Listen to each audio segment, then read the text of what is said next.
with it, although it's pretty difficult to do against that sizable Moeller team. Going forward, trapped in the backfield, and quickly going down is Daniel Payton, and back the other way goes Dean Meyer. Yeah, Dean Meyer stealing that ball. Very clever play there by Dean Meyer, to say the least. Dean Meyer on one performance was named to the Ohio Select side. 2 huge runs in the close victory over Westerville. Moeller won 40-38. Meyer really impressed after joining the team late. So we'll keep a big eye on him, as well as his number 13 running mate, Aramel. Here's the keys to the game. Moeller wants to pressure St. Ed's forwards. They think they have maybe a size advantage there, and avoid costly turnovers, especially on those tactical kicks near the try line.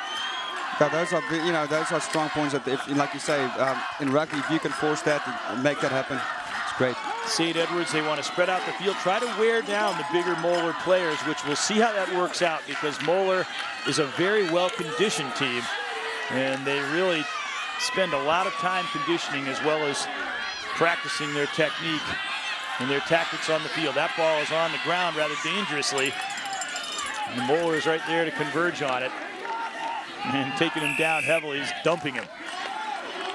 Oh, there's some bit of chirping and backchatting too, so both sides have now been warned by the referee that he's not going to be taking any of that. Oh, look at that. Dumped him in the other direction. 2 that's St. Ed's players combined. That might be taking a dangerous tackle. I think he lifted him up and drilled him with his head, kind of what we call a spear tackle, and if we can, hopefully we can get a replay on that. And the ruling is, in a tackle, he's lifted up and then he's dumped, and that is illegal in rugby because it's dangerous play. So that warning would be the last and final warning. Otherwise, we'll see some red cards and players leaving the field. They really police the tackling in this sport, and that's why there are fewer injuries in it. But I think that kind of play is maybe what a lot of people think of over the years when they've thought of rugby. Yeah, and let's give some credit to the referee. What he did there was he stopped the game. He explained to the players that this is dangerous, and if I see any more of this, I'm going to go into my pocket and pull 1 of 2 cards. One is a yellow, one is a red. The red means you will not be playing for the duration of the game. So I think that Stern talking sets the tone that he's not going to take anything. Look at Dizak, the number 1, driving forward with the ball. The prop for Moeller, 6'4", 340 pounds, and he's a Division I football prospect. And that's one of the things that the big guys love about this sport. They can run the ball, and very effectively many times. Well, the tackler, I believe that was Dean Meyer, went down with the ball, and you have to release the ball as you get tackled. If your knees touch the ground, you have to place and release the ball, and he was holding on too long. Therefore, we're going to see the penalty, and the Eagles get a chance to get out of the danger zone here with a relief kick from Walsh. Walsh is in the star of the game with his foot so far, although he no longer has kicked St. Ed's into the lead, and he gets his boot into that one. And because it was off a penalty, his team, St. Ed's, gets the put in, which is very important, as Robert Rogers prepares to do the honors. So as they go into the line, like I said, probably going to go close to the front of the line because of the wind factor. Robbie Rogers is a wrestler at St. Ed's, and that's saying a lot for a team that's won some 30 state wrestling championships. If you're on that team, you're certainly very good, and that means you're going to be a good tackler and in excellent condition for rugby. Yeah, the wrestlers seem to make good rugby players because they don't mind the physical contact due to the wrestling sport, the sport of wrestling. There have been years when every single weight class in the district wrestling tournament has been won by St. Edward wrestlers. Or practically all of them at least. And the ball is on the ground. Vying for possession on both sides. Ball pops up there with the Crusaders, so they're going to try to run. Great little shimmy up the hands. There goes Ryan Konis, and he got decked, and he went off to the side, but he didn't really get a good look at where his teammate was because he was in the process of being really nailed there. Yeah, he was trying to, runs there, the scrum half with the little breakaway, trying to find the hands of his outside center, Joe. And unfortunately, the ball didn't go to hand. He just didn't get a good look at him because he was being drilled. Went forward with the quick tap. Near, you see the marked out with the football field, the 30-yard line. The rugby field typically is measured in meters. And with the ball now is Owen Ware. It's a winger, very shifty and fast and great tackler.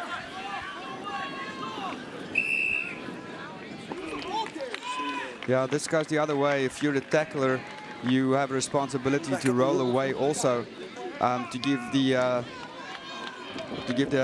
guy you tackle the opportunity to place the ball. In this case, the tackler did not roll away, and therefore the penalty. And once again, the Eagles get out of trouble with a penalty kick. Moeller is going to have to work on those little infringements because they can't, at this point in time, they're just letting the Eagles off the hook. There's Dan Heisterkamp, number 10. He's one of the returnees from St. Ed's championship team. They lost 6 of 8 of their forwards last year, so they have been able to reload and get back here with a 13-1 record in spite of not having many players with experience from that team last year on this squad. Well, both these teams made it into the final, which is an accolade to how great these players are. Ryan Konis, number 9, he is a scrum half. He's an excellent quarterback. He makes the calls, he barks out the signals, directs his players on the pitch. And he leads them very well. Out they go, they work it to Heisterkamp, and wide open. They got it out to Forrestal. He faked and then tried to go right back up the middle. Was tackled, but what an outstanding play there by Heisterkamp as he just freed Forrestal with nothing but green in front of him. Yeah, big hit there, though, as they're unable to take it all the way. And now they're right back at it. Referee playing advantage there for what I think was a high tackle earlier. But yeah, Greg, you're right. With Forrestal with that speed cutting right through the line, a half gap, making the best of it. And now Moeller's finding themselves. Yeah, that's a high tackle. So earlier on Forrestal to bring him down, it was a sandwich high tackle. Take a look at the run. It's set up by that very crafty pass, and then he took it in full stride. And then you'll see the cross tackle that was going to go a little high around the neck. Once again, it's dangerous, illegal, and that therefore the penalty. And the Eagles are going to get another chance to go at goal or 3. And you would imagine this one is a little. This is difficult with the wind behind Walsh. He's got a sure chance. He almost forced him to make that high tackle because he was coming at them so hard. He tried to just outfox him by faking that lateral and then continuing on, but he didn't quite go for that. But here is a perfect opportunity from straight on. It's in the middle of the hash mark. You couldn't ask for a better placement if you were a football kicker. You can tell it's 42 yards from the goalpost based on the markings of the football field. Well, if he makes this, he's definitely got a career elsewhere also. Yeah, exactly. And he's got plenty of distance, and he has hit it. Jack Walsh, coach told us, he has made some of the most difficult kicks and some of the longest kicks, and he has put on a demonstration of that here in this first half. And 3 field goals from him has St. Edward leading, even though Moeller has the only try of the match. Yeah, no, look at a good connection, and he clears the crossbar with probably about another 10 feet, 15, 20 feet to go, maybe 15, I would say. Great kick. And now here in rugby, 3 field goals, and we haven't even played one half yet. Well, they kicked to St. Ed, so they'll get the ball right back. Well, Joe Walsh is definitely making the Crusaders pay for all their mistakes thus far. Well, they haven't needed 2 kickers today. He's done it all himself, thank you. Yeah, and as the clock, as we're going deeper into the first half, the one thing the Crusaders want to do is maintain the scoring and make sure that the Crusaders don't get too far ahead of them. Fantastic. Oh, look at that. What a boot. That's not a kick for goal, but it's just as valuable to the team. Finally, it is fielded by Smoltz. But he makes very little forward progress, but here is Aramo again. He is very tough to contain. Yeah, he's very elusive. What an elusive runner, and Moeller still keeps possession. And a big tackle there by Kevin Trickle, the number 8 man that we talked about. The team leader in every respect for St. Ed's. Here they come, passing down the line. This is Meyer. He got wrapped up by Ryan Bradfield. Oh, that's a silly mistake. You're going to see the knock-on. Unfortunate, they did all the hard work running it from their own 10-meter line all the way up to the 40-yard line of their opponents, and only to knock the ball. Kind of a silly mistake. There's Coach Rossfeld. Not only was he not a rugby guy before, but he's really instilled a lot of great values in his team too. Here's a look at this as they work it down the line expertly and found Meyer, but an equally good tackle there.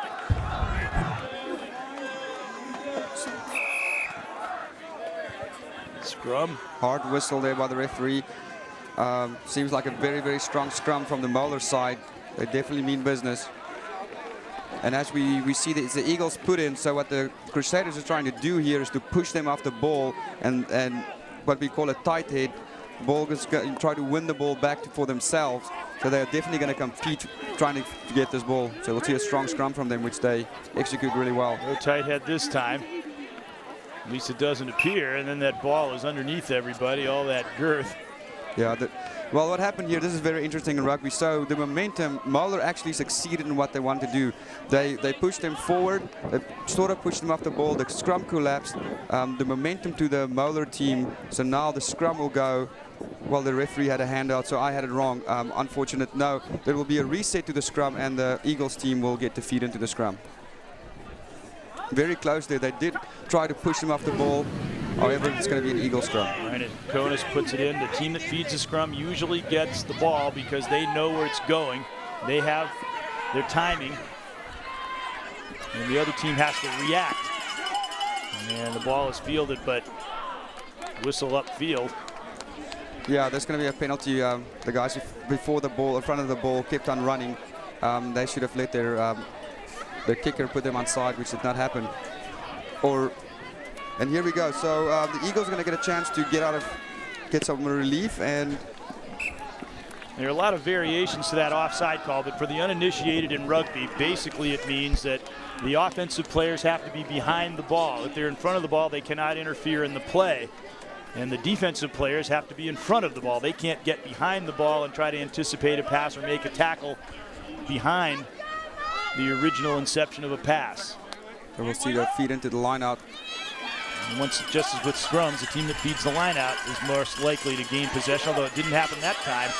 Nice. Moeller came out with it. Nice steal by the Crusaders. And it takes a lot of humanity to take down the Moeller runner there, number 8, Lawrence Driscoll. And now Maul in progress.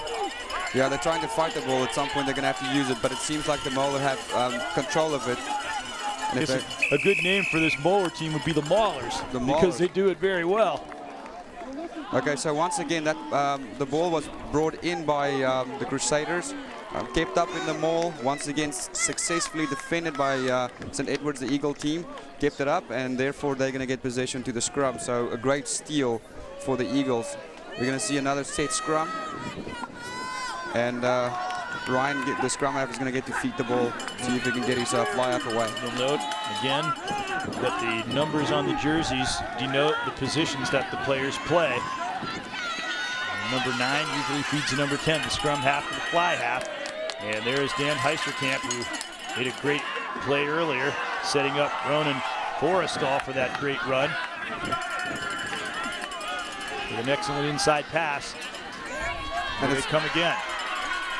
And now for the first time, we're seeing some tactics from the Eagles where they don't let all their forwards commit to the ruck. They have a few guys standing off the ruck, which creates a second phase play, also known as quote-unquote the pod. So they have a few guys podding off. The ball stolen there by the Crusaders. Ball is kicked forward. Now you can kick it forward in rugby. You cannot pass it forward. But if you kick it forward and run onto the ball, that's legal. So you'll see very often they'll do that to try to win possession or try to force a turnover if the other team mishandles a strategic kick such as that. Yeah, and unfortunately that ball was a little overcooked, so it went out in the full. So we'll see the line out from where the kicker kicked the ball. There's only certain parts in the field where you can kick a ball out directly into touch. And we'll see a line out there by the Eagles team. We're past full time for the first half clock, but the play continues until the current phase of play concludes.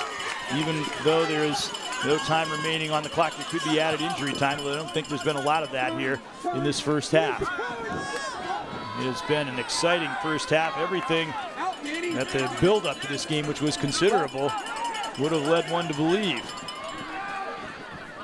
would take place here tonight. Once again, the tackler went to ground and was holding the ball on the ground. He did not release the ball, so we'll see another penalty and another chance for the Eagles to get some distance on the ball. I'm surprised that Fred Walsh didn't kick for goal from there. His leg has been so good. Here they come again, powering forward. This is Ryan Konis, and he is past the midfield line and into the Moeller side of the field, though they did not handle that ball well. Yeah, no, I think the Eagles there purposely just kicked it out because I know the clock was running out, and they'll take the lead into the second half.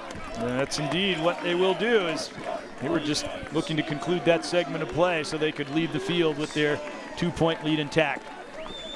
Great first half here as the St. Edward Eagles trying to repeat their championship bowl or trying to come back and extract some revenge. 9-7 St. Edward at the half here at Westerville North. Enough of this golf already. How much of the golf? I'm stupid. You're stupid. Boys, settle down. At Time Warner Cable, any of these devices can be your TV at the click of a button. No one offers more sports on more devices than Time Warner Cable. Why have you got a laptop? I want the cell phone. Give me that laptop. Call 1-855-WANT-TWC for a better entertainment experience guaranteed or your money back. Time Warner Cable. Enjoy better. And ask about getting a $200 Visa reward card. On August 17th, Rush for a Cause will hold its annual Family Sports Blitz.